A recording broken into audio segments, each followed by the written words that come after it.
The cover page of One Punch Man Chapter 205, Presence, is a bit eerie. Saitama is standing in front of a massive archway that's built into the side of a mountain.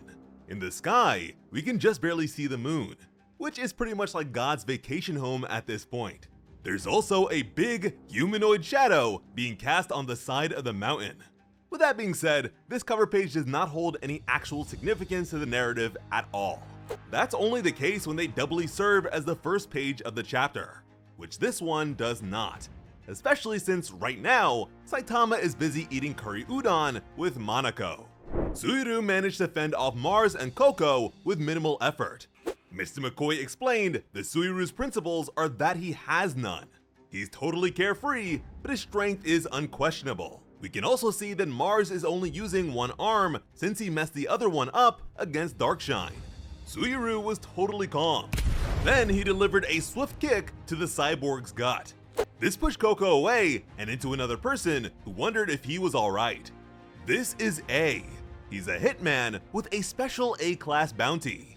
His manner of fighting is effective against monsters as well. That's cool and all, but these Neo leaders are supposed to be on par with S-class heroes.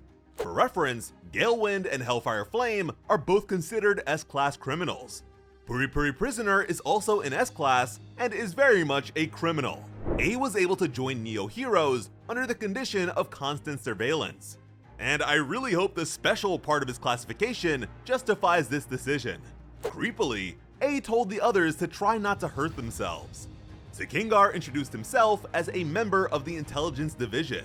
He argued that A is actually being protected instead of being watched. Apparently, Neo heroes offered to shield him from law enforcement.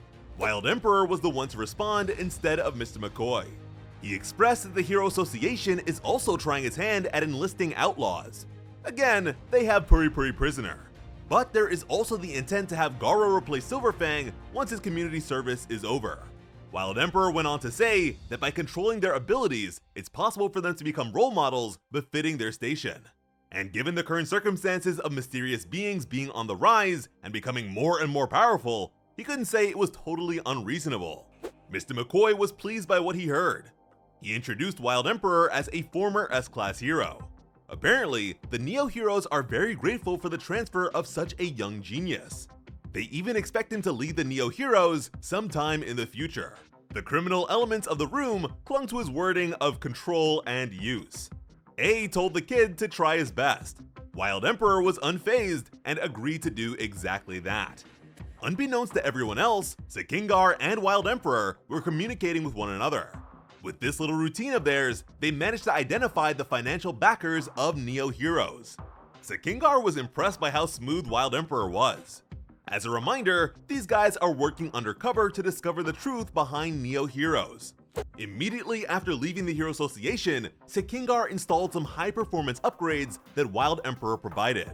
His new mechanical eye allows him to silently communicate with Wild Emperor, whose glasses serve the same function. He also received a new mechanical hand, since his real one was shot off by G5, although we still don't know what it's capable of. Together, they deduce that the Neo heroes have been money laundering through their involvement with criminal organizations. They've been covering up tax evasion for rich guys and religious leaders. They've also been involved in human experimentation and have been marketing the results. It was clear to Wild Emperor that the Neo heroes lack boundaries when it comes to illegal activity. In fact, it seems like the organization was created for the sake of doing so, rather than actually doing any hero work. Sekingar decided to work his way into top management through Mr. McCoy. That way, he can figure out the true direction and philosophy of Neo heroes. By adding that to the information and theories Wild Emperor has already put out, they should be able to form a more complete picture. He's even resolved to figure out what the Neo heroes is planning against the Hero Association. To that, we know that Mr. McCoy intends to expose Sweet Mask, but he himself is a relatively new hire. There are still plenty of mysteries about what lies behind the curtain, but the prospect of the two groups fighting is really exciting. I just hope the Neo leaders are stronger than they let on. Darkshine praised Wild Emperor since there are already such high hopes for his future. He promised to do his best as a trainer too. Wild Emperor didn't even turn to look at him. Sekingar was shocked, while Metal Bat looked at him pitifully. Wild Emperor responded by saying that it's an honor to hear him say that. Sikingar expressed his shock that an S-class hero like Darkshine would retire at the drop of a hat. He's the only one of them that isn't a double agent. Darkshine tried to hide his sadness with laughter and a smile. He doesn't believe that a person like him, who doesn't shine, could ever be seen as a hero. Metal Bat wondered what the hell the big guy was even talking about. Sikingar was stunned. He himself is weaker than everyone in the room, but he's about as heroic as they come. He managed to keep things respectful by mentioning the importance of considering what you're best suited for. But Wild Emperor had to wonder if someone who decided to become a trainer due to a lack of confidence can truly guide others with such a weak mindset. That seemed to hit the big guy harder than Mars's punch. With a coy smile, Mr. McCoy said that Darkshine's effectiveness doesn't really matter. Just being able to say that they have a former S-class hero as a trainer was more than enough to attract attention. Metal Bat was frustrated. He told his former comrade to straighten his posture. He was making his huge frame look small. Metal Bat admitted that he's not the brightest, so he's not that good at expressing himself. Despite that, he believes that the real Darkshine has a presence that makes people feel safe, and because of that, they'll follow him. He doesn't think that'll change whether he's a hero or a trainer. That only made Darkshine frown with his eyes down. Right now, that just means he can't escape himself. Metal Bat patted him on the arm. If Darkshine was going to challenge himself with something new, he'd still support him. So all the trainer needs to do is give it his best shot. That hit Darkshine even harder. He suddenly excused himself to the restroom. Sikingar could tell that Darkshine's self-esteem issues were really bad. Wild Emperor wondered if they should have Sweet Mask kick him into action, like he did against the Monster Association. Although, that didn't really last very long. Metal Bat disagreed. This is a matter of fighting spirit. It's up to Darkshine to figure it out for himself. Apparently, Mars has still been swinging away at Suiru this entire time and is pretty exhausted.